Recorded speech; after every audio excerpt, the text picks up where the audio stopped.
Buen día tengan todos ustedes, queridos amigos y amigas. Pues miren, trayendo una edición más de este canal de YouTube, Nelter de la Cruz.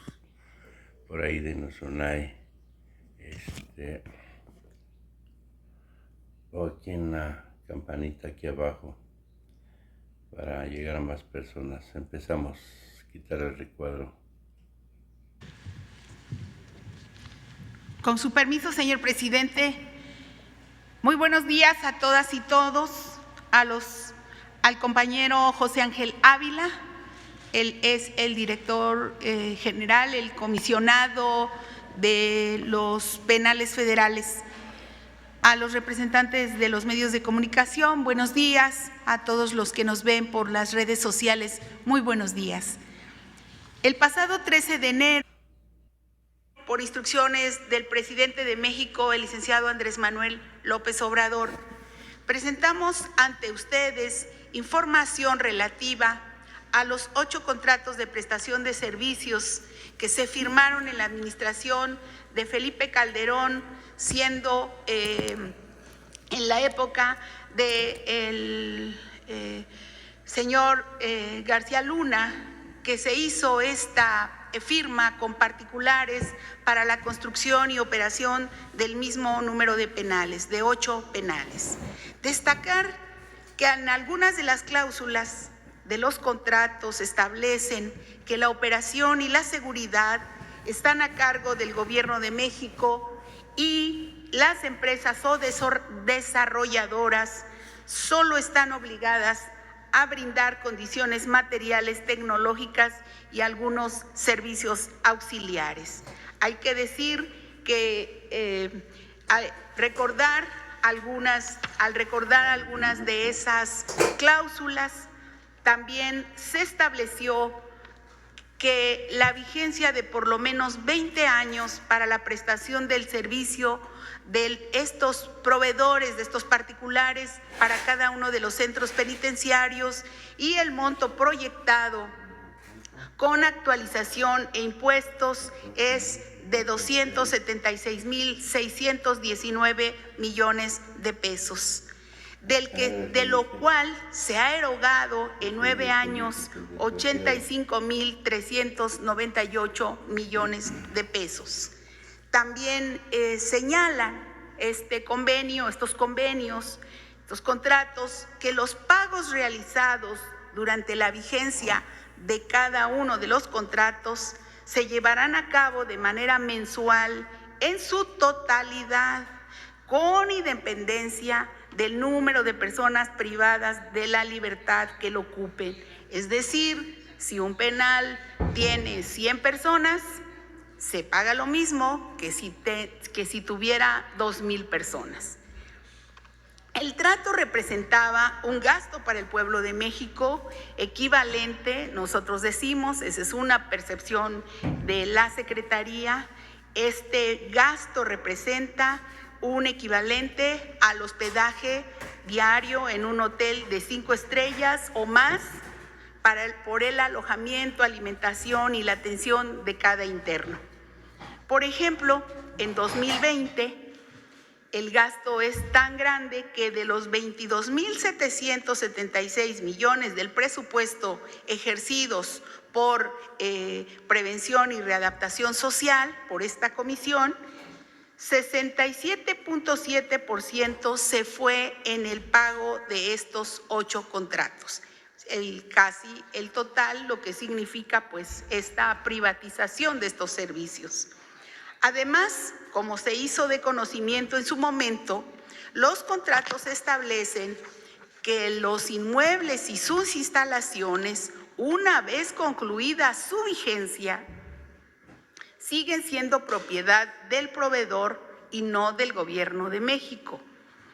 Este fue uno de los principales puntos que se abordaron en las mesas de trabajo que el presidente nos instruyó tener junto con la Consejería Jurídica y con los prestadores de servicios para tratar los montos y cláusulas de los contratos y llegar a un acuerdo que revirtiera el grave daño ocasionado a la hacienda pública.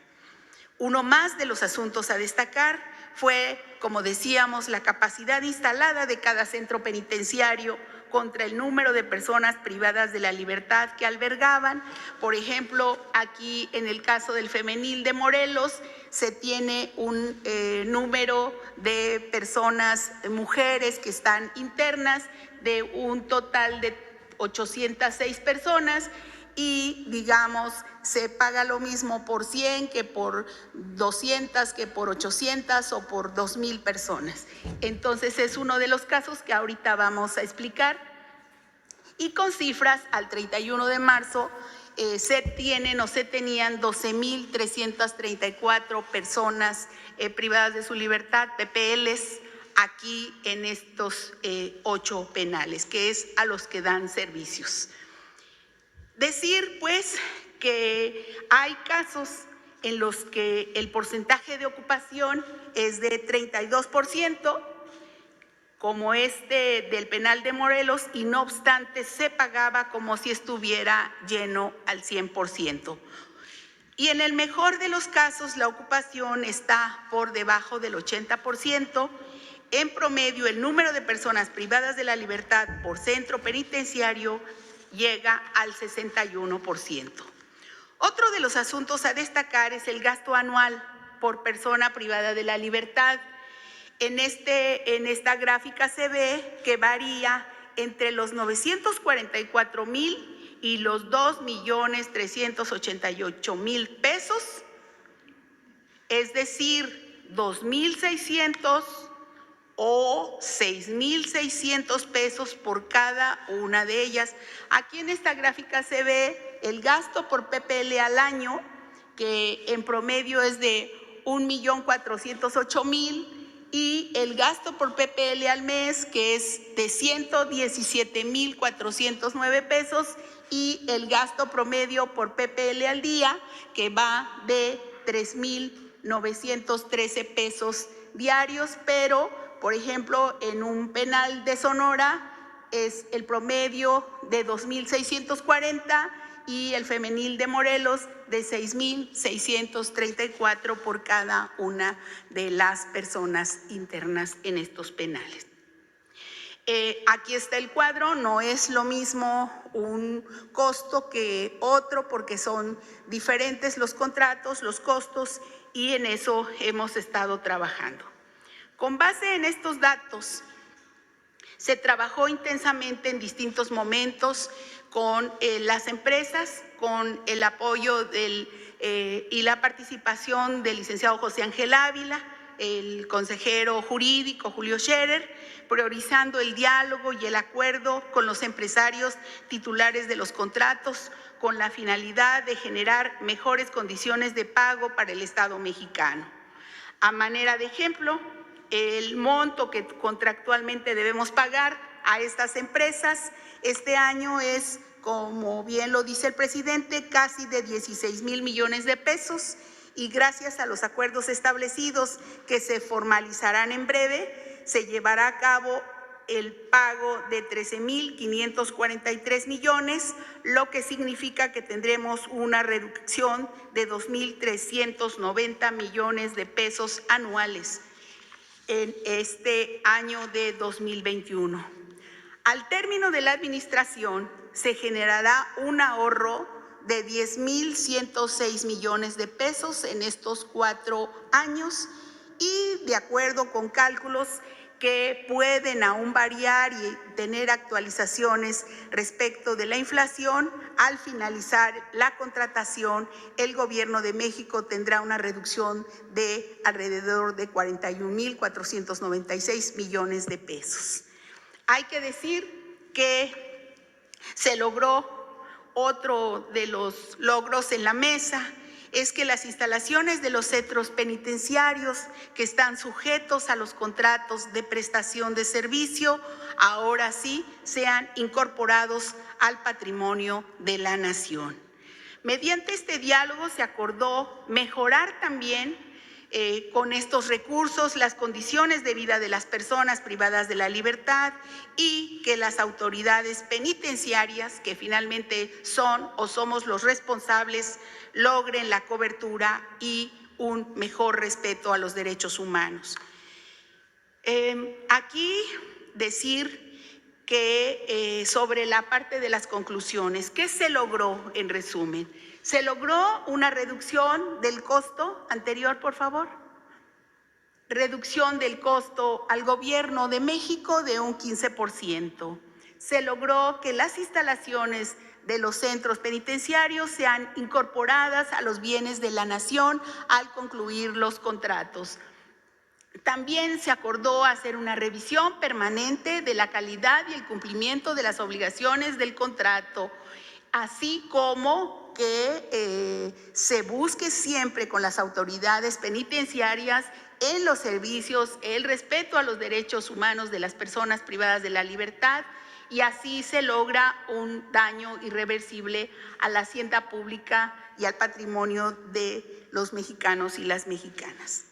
Hay que decir que, la siguiente por favor, que sí, que aún hay procesos penales abiertos para investigar y determinar la responsabilidad de los servidores públicos involucrados que han hecho un daño al patrimonio de México. Recordar también que este acuerdo se inicia por la instrucción del señor presidente y se instruye a no pagar este año y sino hasta que se firmen los contratos para ya determinar ahí bien cuánto se va a pagar. Entonces, digamos, están suspendidos ahorita enero, febrero, marzo y abril, y a partir de ahora, ya que los acuerdos, vamos con las empresas haciendo los pagos correspondientes. Decir también, recordarles aquí que la adjudicación de los contratos se llevó a cabo por adjudicación directa de las empresas señaladas, que son estas que les voy a decir en un momento. Aquí están, por favor, en la lámina. En el caso, a ver, los tengo aquí ya en un resumen. En el caso de ICA, tiene 2 contratos y le compró a Exi Quantum. Y en el caso de Guía, de Hipólito Gerard, tiene un contrato. Y en el caso de Prodemex tienen 2 contratos de 2 reclusorios, y en el caso de Imbursa le compró el contrato a Omex, digamos la deuda se la compró a Omex, y en el caso de BlackRock compró la deuda a la empresa Tradeco.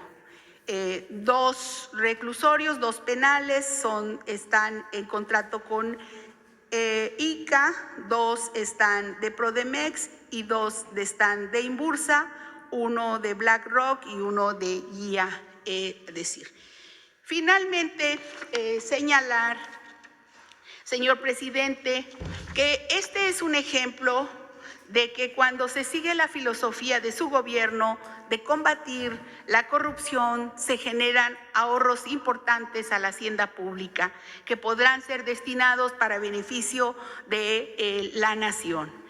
Y decir que seguiremos trabajando bajo esa directriz para que los bienes de la nación sigan estando en manos del pueblo y se eliminen los actos de corrupción donde medien recursos públicos. Sí, esto sería, y estamos pues preparados para alguna pregunta. Muchas gracias. Gracias.